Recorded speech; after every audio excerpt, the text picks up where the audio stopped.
Students, previous video we study about types of rocks. Now we will study about volcanoes. आज हम volcanoes के बारे में पढ़ेंगे. volcano क्या होती है? volcano मीन्स होता है ज्वालामुखी. volcano is sudden changes process on the earth. volcano क्या है? अचानक से होने वाली एक प्रोसेस है अर्थ के ऊपर. Volcano is a round whole of an open went on the earth. Volcano क्या होती है? एक गोल ओपन खुला हुआ भाग होता है या खुला हुआ छेद होता है अर्थ के ऊपर. The extremely hot gases, liquid hot water, pieces of rocks and smoke come out from the interior of the earth from this hole. अब हमें पता है कि अर्थ के नीचे, पृथ्वी के नीचे क्या रहती है? बहुत सारी गैसेस, बहुत सारे लिक्विड मेटल्स रहते हैं, हॉट वाटर रहती है, पीसेस ऑफ रॉक्स, स्मोक भी रहता है, धुआं भी रहता है. तो ये सारी चीज़ें जब क्या होती है इस छेद में से अर्थ के नीचे से जब इस छेद में से होकर बाहर आती है, the substance come out from this hole. Substance means क्या होता है? पदार्थ. ये सारे पदार्थ, gases, liquid, hot water, pieces, rocks, ये सारे सबस्टेंस कहाँ आते हैं? इस होल में से बाहर आते हैं. तो इसे क्या कहते हैं? वॉल्केनो आर क्रेटर, वॉल्केनो ज्वालामुखी कहते हैं. And the activities are called volcanic eruption. और इस एक्टिविटी को क्या कहते हैं? वॉल्केनिक ज्वालामुखी इरप्शन कहा जाता है. अब हम इस डायग्राम, इस स्ट्रक्चर में हम वॉल्केनो एक्टिविटी देखेंगे कि वॉल्केनो में एक्टिविटी किस टाइप से होती है. हमें पता है कि जो अर्थ है, अर्थ की डेप्थ में हम जाते हैं तो क्या रहता है? प्रेशर और टेम्परेचर हाई रहता है. और अर्थ की डेप्थ में बहुत सारी गैसेस, लिक्विड, स्मोक, ये सभी चीज़ें पाई जाती हैं. तो ये सभी चीज़ें जब अर्थ की डेप्थ में पाई जाती है तो इन सारी सब स्ट्रेंस को हम क्या कहते हैं? अर्थ के डेप्थ में पाए जाने वाले को मैग्मा कहा जाता है. ये मैग्मा जब हाई प्रेशर के कारण क्या होता है कि वॉल्केनिक ट्यूब से बाहर निकल जाता है. जैसे हम क्या करते हैं, एक टेस्ट ट्यूब में, एक नली में हम पानी लेते हैं और जब नली में पानी लेने के बाद जब हम उस पानी को गर्म करते हैं तो वह पानी क्या होता है? हाई प्रेशर के कारण बाहर निकल जाता है. उसी टाइप से ये जो क्या है, ये वॉल्केनिक ट्यूब है. तो इस वॉल्केनिक ट्यूब में ये मैग्मा, सारे सबस्टेंस मैग्मा के रूप में पाए जाते हैं. और ये सारे सबस्टेंस हाई टेम्परेचर के कारण क्या होता है? इस वॉल्केनिक ट्यूब से हाई टेम्परेचर के कारण, प्रेशर के कारण बाहर निकल जाते हैं. इस होल में से बाहर निकल जाते हैं. जब ये होल में से बाहर निकल जाते हैं तो ये क्या बन जाते हैं? ये लावा बन जाता है. तो मैग्मा क्या होगा? पृथ्वी के नीचे सारे सबस्टेंस जब पृथ्वी के नीचे पाए जाते हैं तो मैग्मा, और ये सारे सबस्टेंस जब पृथ्वी के बाहर निकल जाते हैं तो उसे हम क्या कहते हैं? लावा.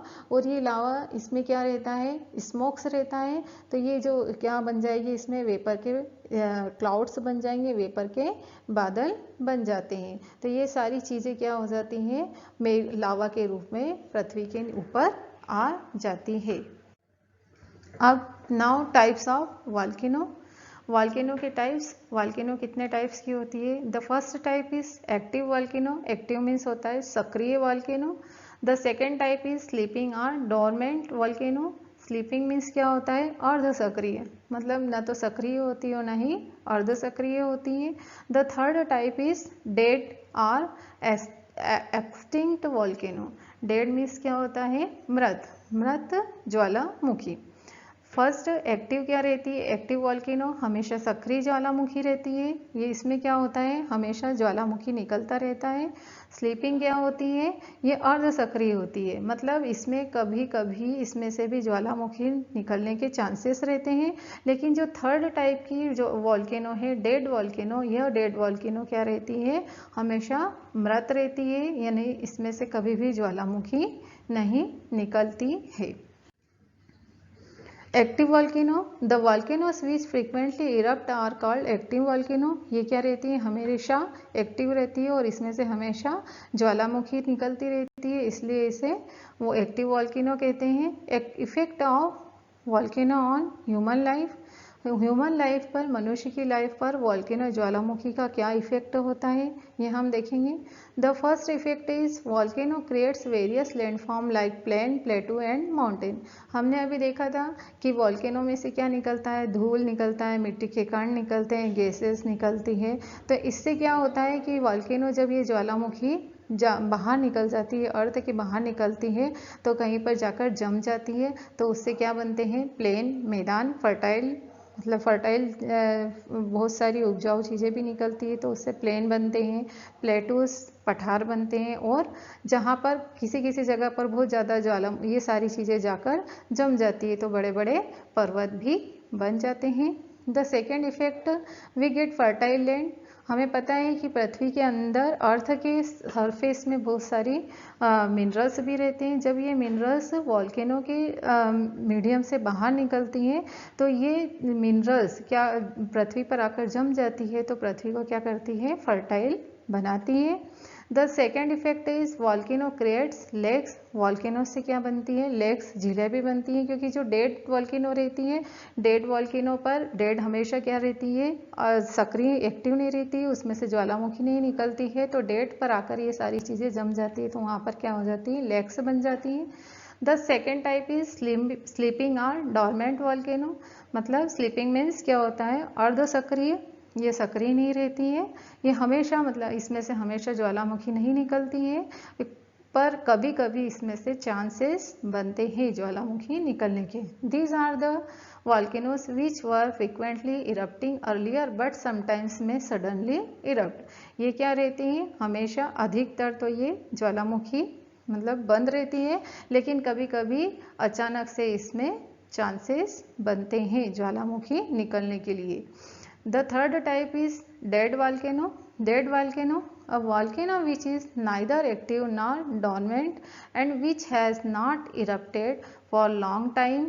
There is no changes of eruption is called volcano.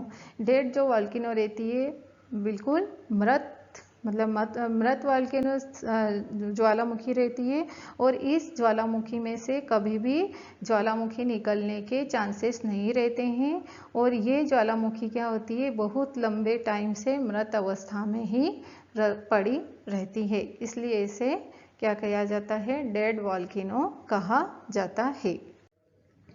Now earthquake. Earthquake means क्या होता है, भूकंप।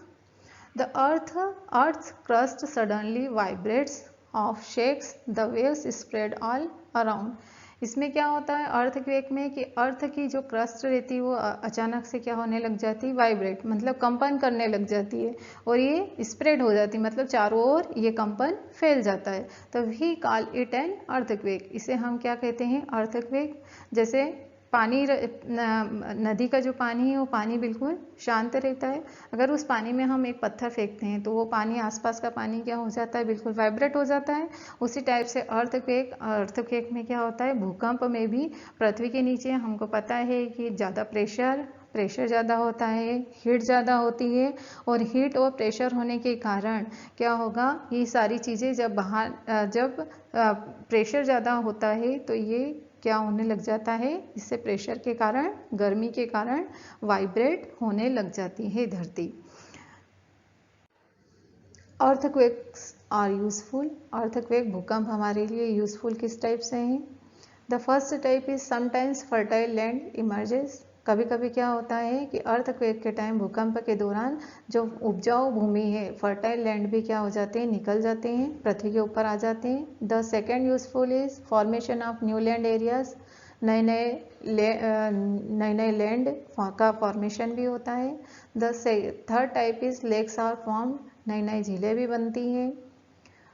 Fourth type is valuable minerals also come upon the surface. हमें पता है कि पृथ्वी के नीचे बहुत सारे वैल्यूएबल मिनरल्स रहती हैं, और ये जिस टाइप से ज्वालामुखी के दौरान निकलती है, उसी टाइप से अर्थक्वेक के दौरान भी ये सारे मिनरल्स पृथ्वी की सरफेस के ऊपर आ जाते हैं। Earthquakes are harmful. जिस टाइप से अर्थक्वेक्स हमारे लिए यूजफुल है, उसी टाइप से ये हमारे लिए हार्मफुल भी हैं। The first harmful is loss of people and animal perish. मतलब इसमें क्या होता है, बहुत सारे लोग और एनिमल्स की हताहत होते हैं, या उनके बहुत ज़्यादा लॉस होता है उनका। The second type is devastating flood occurs due to blockage of the river routes. जब अर्थक्वेक आता है तो अर्थक्वेक के दौरान क्या होता है कि जो भी रिवर के रूट्स हैं वो चेंजेस हो जाते हैं और चेंजेस होने के कारण बारिश में फ्लड या बाढ़ आने की संभावना ज़्यादा रहती है. The third harmful is cracks develop in land and few areas go down due to earthquakes. इसमें क्या होता है कि बहुत सारे डेवलप तो होते हैं लैंड एरियाज, लेकिन बहुत सारे एरियाज भी क्या हो जाते हैं, पृथ्वी के नीचे चले जाते हैं. Students, this chapter ends here. You study about earth structure, landform, volcano, rocks and its type. If you have any doubt, you can comment in the comment box.